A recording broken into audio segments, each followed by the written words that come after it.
Hi, I'm LDS in Medium, and thank you so much for tuning in today. I want to try to bring religion and spirituality closer together, and this is what this pod is all about.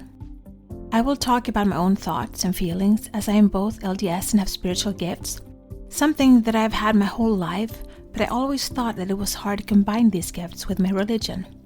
This has torn me into two directions, and I have talked to many people who feel the same way. I can't choose not to have my spiritual gifts, but I can choose how I use them. And I always want to use them for good and to help others. I believe my heavenly parents gave them to me for a reason. So, this is me. Join my quest for knowledge. Episode 55. May 5th, 5-5, is often talked about in numerology as a portal of change, movement, and transformation. But what does that actually mean in real life? And how can we, in this moment, right in the heart of spring, consciously plant the seeds for the life we want to harvest or create later this year? In numerology, the number 5 is commonly associated with change and transition, freedom and expansion, curiosity, movement, and new experiences. So when you get a double 5 date like May 5th, 5-5, people often interpret it as an amplification of those themes, a symbolic moment to reflect on where you might be craving change or feeling restless. It's worth noting numerology isn't science, and it doesn't predict events, but it can be a useful framework for reflection, similar to journaling prompts. Regardless of numerology, early May is a place, like in Stockholm, a time when nature is undeniably shifting. Light is returning, plants are emerging, and energy feels more outward and active. Spring naturally invites us into beginnings. There's a biological and psychological lift. People often feel more motivated, open, and ready to take action. So instead of thinking 5-5 will change my life, it's more grounded to ask, how can I align with the momentum that already exists in nature right now? The planting seed metaphor is powerful, but only if it's paired with real behavior, as in taking aligned actions. I want you to take a moment to reflect on this. You don't have to turn around your entire life. You don't need a perfect plan. You just plant one seed. Maybe it's sending that message, or starting a small daily habit, or saying no to something that drains you, or saying yes to something that scares you a little. It's small, almost unimpressive, but seeds always are. What do you want more of by fall? A skill? A healthier routine? A relationship shift? And I want you to keep it specific. More happiness is vague. 30 minutes of creative work daily is a seed. It's something you can measure. And then you need to prepare your soil, your environment. Seeds don't grow in chaos. What habits, distractions, or environments need adjusting? What support system can you put in place? After the environment, you need to water it consistently. Small actions. Transformations rarely come from big dramatic moves. It's repetition. Tiny daily actions beat occasional bursts of motivation. Then you come to the next step, accept the unknown. If you want change, you have to tolerate uncertainty. That's where the 5 energy idea actually becomes useful. It reminds us, growth often feels unstable before it feels rewarding. And sometimes a little seed breaks before it can fully bloom. I don't know about you, but in primary we always planted mustard seeds. Anyone ever got them to grow beyond this twig-like straw that broke really easily? Sometimes you want it growing up, and sometimes you want it to widen. How can you modify to grow both in order for your vision to turn out the way you want? What you will start now, you meet again later.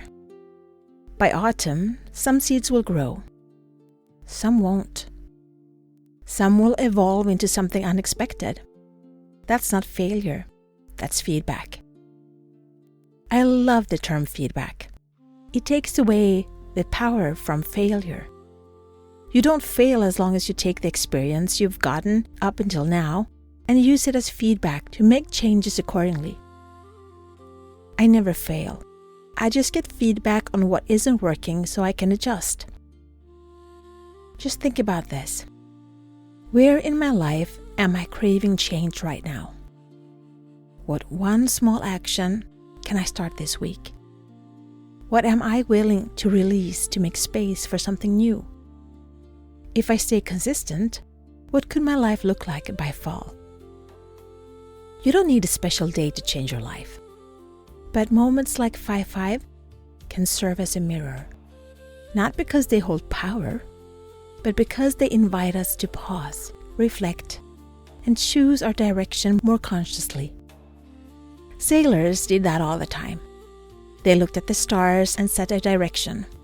Then they looked up again to check if they were still on the right track. If they had drifted out of course, they course corrected. We have GPS or Google Maps in our phones. It makes finding places really easy nowadays. But what I love is just trusting my inner knowing and just go out into the woods and walk. Follow different paths and just trust that I can find my way back. And if I get lost, that do happen, I can pick up my phone and see where I'm at and where I want to go. The thing is, I feel we, as a society, have stopped listening to our inner knowing, voice, or gut feeling, and we trust more in technology or in others' knowing. So, for this May 5th, 2026, just think of this. Spring doesn't rush. It doesn't force anything. But it also doesn't stay still. If you plant nothing, nothing grows. That's the part we sometimes forget when we talk about energy or alignment. It's not just about feeling ready. It's about choosing to plant something, even when you're unsure what will come of it. So maybe May 5th isn't about waiting for energy to arrive. Maybe it's about recognizing that the season is already shifting around you and within you, and asking yourself, what am I ready to begin? What am I willing to nurture? And what might grow if I just start? Here's the truth about change, and this is where the 5 energy idea actually means something practical. You won't feel stable at first. Growth feels messy. It feels uncertain. Sometimes it even feels like you're going backwards. But that's what movements look like when you're inside it. You don't need a perfect moment to change your life, but sometimes a simple date in the middle of spring is enough to remind you that you can. Until next time, what little change will you implement and stick to this glorious springtime? Be the light, share the light, spread the light, shine. This is my journey. Thank you so much for keeping me company today. Please download, like, share, and subscribe, and help spread the light and spread the word to expand our community. Let's bring more love, peace, and unity to this world. Take care of yourself and your loved ones. Always be grateful, kind, and loving. Be brave and remember to step out of your comfort zone and smile. If you support us on Patreon, you will get access to our meditations and extra materials so you can download them as MP3. Also, we now have a Facebook group, which you can access from our Facebook community. Please answer the questions as you apply to participate. It will be a safe haven where we can keep discussing religion and spirituality, our spiritual gifts, and self-development. Remember, one person can make a difference, but together we can change the world.